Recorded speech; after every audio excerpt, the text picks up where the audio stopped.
everyone, welcome to the Lemon School Channel. こんにちは、レモンスクールです。まず僕の自己紹介はこちらです。You may have seen the heparin romanization table in some English textbooks, but is it really necessary to include rules of the Japanese writing system in foreign language textbooks? Let's think about this together.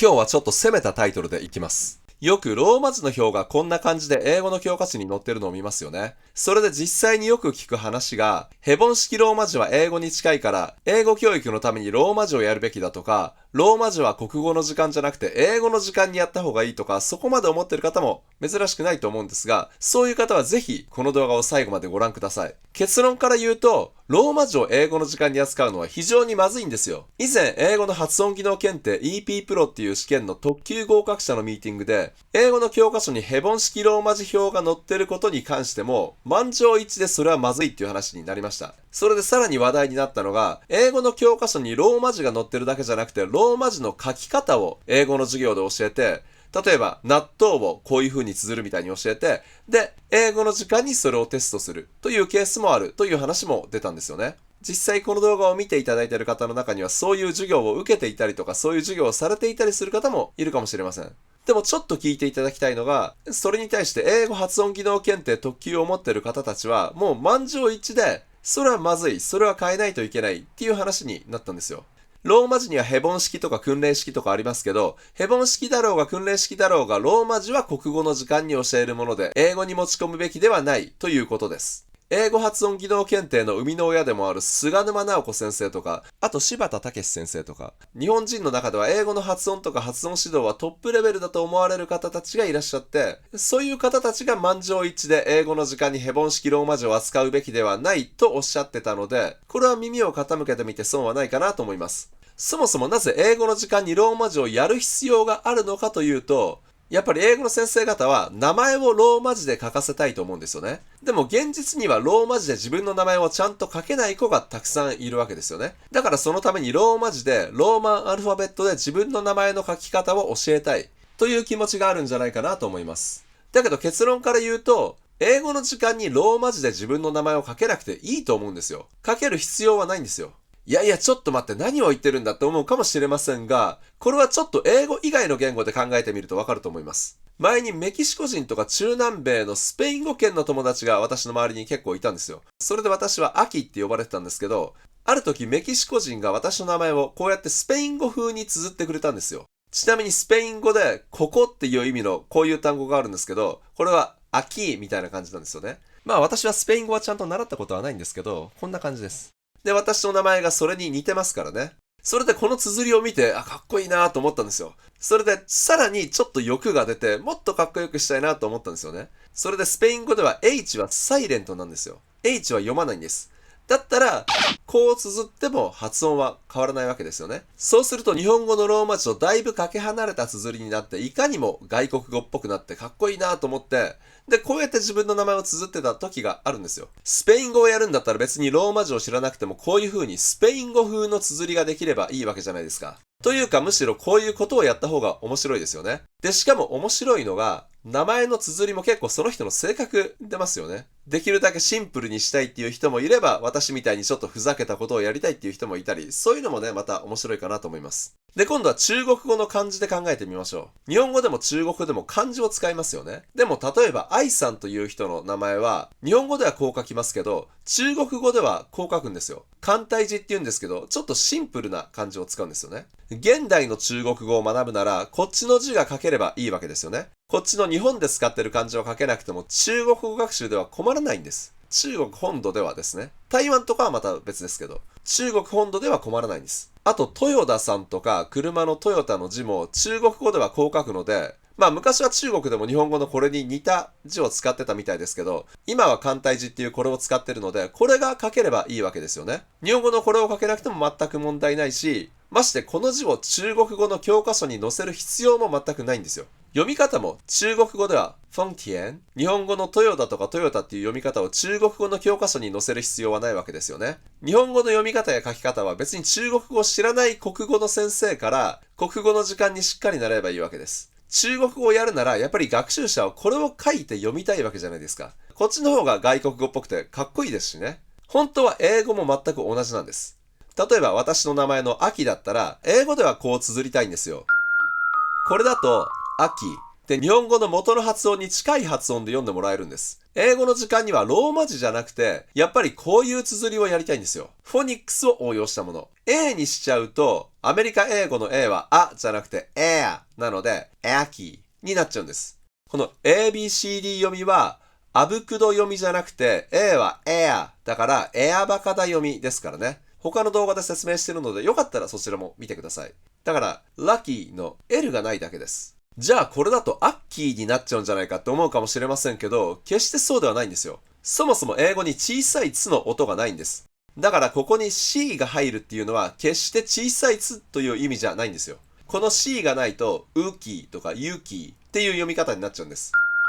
この C はこの母音字の読み方を変えるためにあるんです。そして英語にはいといっていう音の区別がないので、そういう区別ができないんです。だからこの綴りで秋って読んでもらえるんです。他にも例を挙げると、せいすけさんの場合、ローマ字で書くと、これとかこれですよね。でもまず前半部分は英語だと、言うっていう意味の say に似てるからこう書けます。say。次に日本人の感覚だとこのすはうの母音が入ってますけど、標準語を含む多くの方言でイダンとウダンの濁らない音は、その後に濁らない音が続くときに、き、く、し、すみたいに母音が無声化するんですよ。母音の無声化です。だからこれもすの後に濁らない音が来てるので、すって無声化するんです。すけみたいに。そうすると、英語の発音体系に当てはめて考えると、英語ネイティブには母音が聞こえないので、1シラブル、1拍に聞こえないんですよ。さらに英語では単語が基本的に A で終わらないので、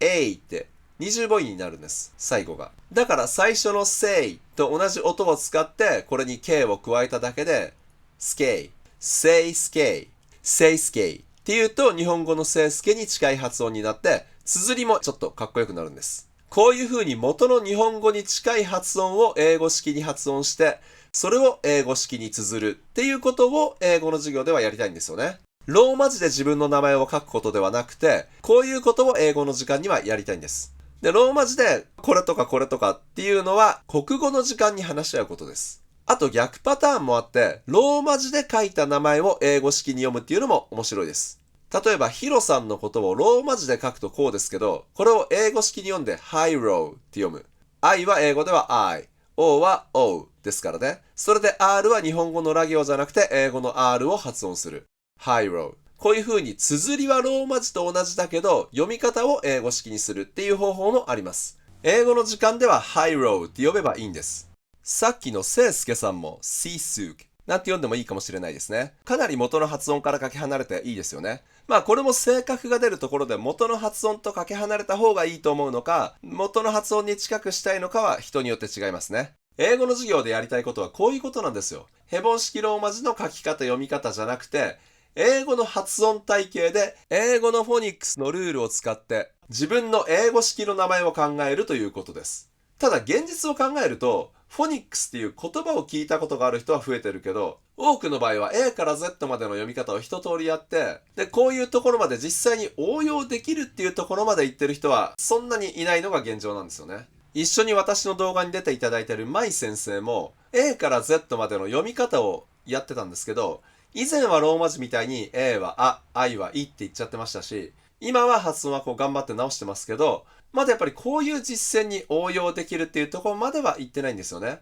だからこういうことを英語の授業でやりましょうというと、先生方としては、そんなことできません、教えられませんって嫌がると思うんですよ。実際すごく協力的なマイ先生でさえ今はやりたがってないですからね。先生としては当然ですよね。自分ができないこと、自分が習ったことがないことを教えられるわけはないですからね。私も自分が教えられないことは、もういろんな言い訳をして避けたいですからね。マイ先生のように留学経験がある英語の先生でも、今の今までフォニックスをちゃんと習うチャンスがなかったんですよ。それでマイ先生はすごく頭がいい方ですごく飲み込みの早い方なんですけど、そういう方でもなかなか実践で応用に結びつけるのに苦労してるんですよね。フォニックスってやっぱりそういうもんでしょうね。ネイティブも何年もかけて身につけるものなので、そんなにパッてできるようになるものではないです。そこでネイティブの ALT の先生、外国語指導助手の先生がいらっしゃれば、その先生に自分の名前の最初の2文字くらいを発音して、で、英語でどう綴るんですかって聞いてみるっていう方法だったら、なんとか浸透しないかなと思ってます。でも ALT の先生がいない場合などは、もう好きなように綴ってもらっていいと思います。それでおそらく先生方が心配されているのは、例えば、サチさんという名前を、こっちの CH じゃなくて T で綴ったら英語としてまずいんじゃないかということだと思いますが、全然まずくないと思います。英語の時間はこっちの訓練式でも全然大丈夫だと思います。どっちにしても日本語を知らない外国の人は、ヘボン式も訓練式も正しく読めないし、そもそも日本語の発音ができないですからね。日本語で漢字の読み方を説明するのと同じで、英語でも特に固有名詞とか専門用語はどう読むのか説明が必要なんですよ。ここで大事なことは T よりも、英語では A があじゃなくて air と読むということだと私は思います。だからこう綴って、search と読むんですよと説明すればいいだけの話です。これを search と読んでもらえばいいだけの話です。いや、そんなまさかと思う方は、これがちょっと気になるという方は、別な動画で説明しているので、下にリンクを貼っているので、ぜひそちらもご覧になってください。それでも seat とか seatai と読む外国人がいたら、それはそれでいっそのこと英語名を seatai にしてしまうのもありじゃないかと思います。それでパスポートの綴りを心配されている方もいると思いますけど、それはそれでパスポート用のルールがあるので、それは基本国語の時間に教えてもらうか、個別にホームページとかを調べてもらえばいいかなと思います。つまり英語の時間ではヘボン式にこだわることは全くないということです。それでちょっと最初の話に戻りますけど、ローマ字を英語の時間に教えた場合、例えば納豆をこう綴るって教えた場合、そのルールを実践で応用しないといけないですよね。例えば、I need to go to the station and take the bus っていう英語だったら、これにローマ字のルールを当てはめると、いねえ。それで D とかの後に母音がないということはローマ字ではないので、とりあえず、おとかうとか母音をつけてみます。いねえどとごと。これも t の後に母音をつけて、とへ、スタティオンタケとへブス。イネードトゴトトヘスタティオンタケトヘブス。こうなると思いますけど、これを英語ネイティブに言っても通じるかどうかはちょっと怪しいですよね。だからヘボン式だろうが訓練式だろうが、ローマ字は国語の時間に教えて英語には持ち込まない。逆に英語のフォニックスは国語の時間に持ち込まないということです。ちなみにローマ字をやる目的は、ラテン文字、つまりローマンアルファベットは事実上世界共通の文字になっていて、ひらがなや漢字に馴染みのない外国人にとっつきやすいラテン文字に変換することです。これを転写って言うんですけど、文字を変換することなんです。それをやると日本人には2つメリットがあります。1つ目はラテン文字、つまりローマンアルファベットの見た目に慣れる。韓国語とかアラビア語とかだと見慣れない文字なのでビジュアルのハードルが高いですけど、ラテン文字に慣れるおかげで英語とかフランス語とかアジアだったらベトナム語とか中国語の漢字の読み方を書くピーンとかラテン文字のビジュアルに抵抗がない。これが大きな強みです。例えるなら日本語で漢字を使うので中国語を習うときに中国語の漢字の読み方は日本語と全く違うんですけど、それでも漢字のビジュアルに慣れてない他の外国人の中国語学習者に比べて日本人はリーディングではかなり有利なんですよね。文字のビジュアルに慣れてるということは大きなアドバンテージです。私の車はトヨタということです。さっきやったトヨタです。ただ読み方は言語によって全く違うので、例えば中国語のパンフレットっていう意味のこの単語、日本語のローマ字式に読むとセジあたりだと思いますけど、中国語だとツーズって読みます。英語式に読むとシーザイとかですよね。こういう風に同じ文字を使ってるだけで、セジ、ツーズ、シーザイで読み方は3言語とも全く違います。でも文字に慣れてるだけで随分楽ですからね。それでいいんですよ。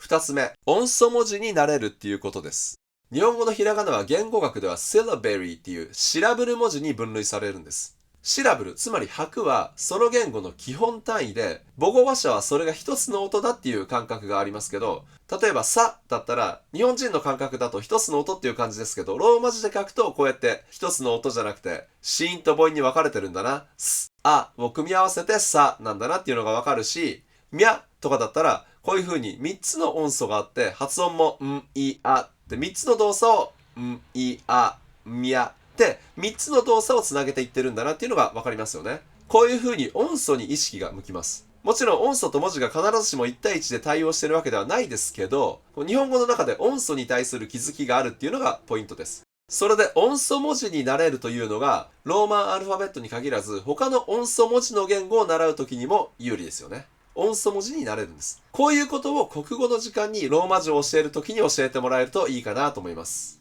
だから、ひらがな、漢字、ローマ字といういくつかの文字システムに慣れておくと、英語に限らず外国語を学ぶ上で有利な点があるのは確かでしょう。ただ、ローマ字イコール英語ではないということです。だから、国語の先生が英語のフォニックスを知ってる必要は全くないんです。ローマ字はローマ字で国語の時間に完結させる。同じように国語の先生は漢字を教えますけど、国語の先生が中国語を知ってる必要はないわけですよね。日本語の漢字も教えればいいんです。同じように英語の先生は、極端な話、日本語のローマ字を知らなくてもいいわけです。ヘボン式、訓練式って何っていう感じでもいいと思うんですよ。中国語の先生も日本語の漢字を知らなくてもいいんですよ。もちろんいろんな言語を知ってた方が幅は広がりますけどね、必須ではないということです。だから私だけじゃなくて、フォニックスとか英語の発音指導に熱心な先生方は、英語の教科書にローマ字の表を載せるのをやめてほしい。だから英語の教科書からローマ字表を削除するという運動をしたいなと思ってます。文科省の方たちにもお願いして、ここは変えていかなきゃいけないところだなと思います。文科省の方たちとお話しした時も、国民一人一人が世の中を変えられるようにしたいというふうにおっしゃっていただいたので、ぜひともね、ここは変えたいところだと思います。ぜひよろしければ皆さんご協力をお願いします。あと、ぜひいいねを押してチャンネル登録よろしくお願いします。